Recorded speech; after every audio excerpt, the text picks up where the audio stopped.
Nauwi sa pagtatalo ang paninikit ng MMDA sa mga iligal umanong nakaparada sa isang kalsada sa Quezon City. Ang giit ng ilang residente, kanila raw ang bahagi ng kalsada. Nakatutok si June Veneracion.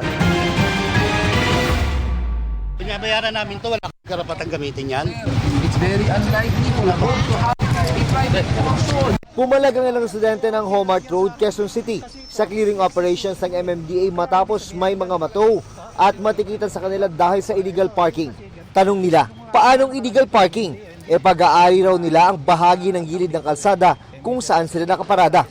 Nilagyan pa nga nila ito ng palatandaan. Private to ito. Ngayon ang gusto nyo, may minyo. Lahat yan hanggang doon. Oo, Binabayaran pa ng amilyar yan.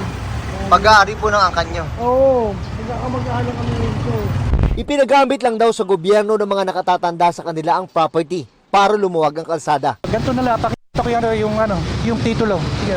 Hindi po ako taga-land authority. Hindi, kaya nga, po sa City Hall. may karapatan din ho kami. Dahil ang ganyan ang property namin, ang ganyan, karapatan din ho kami. Sabi ng City Hall, pag-aaralan kung may basihan o wala ang sinasabi ng ilang residente. Ang gagawin namin, pa-inspection natin kasi baka kasama either donated o expropriated na ng isang national government.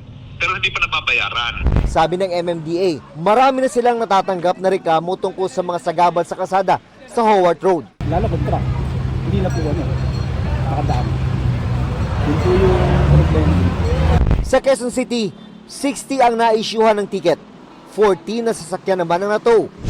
Sa Maynila, pinaghahatak din ang mga sasakyang iligal na nakaparada.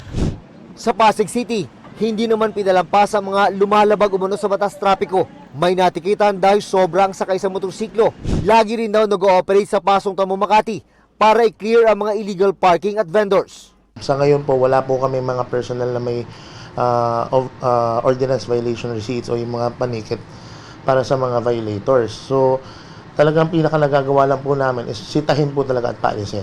Para sa GMA Integrated News, June Veneracion, nakatutok, 24 oras.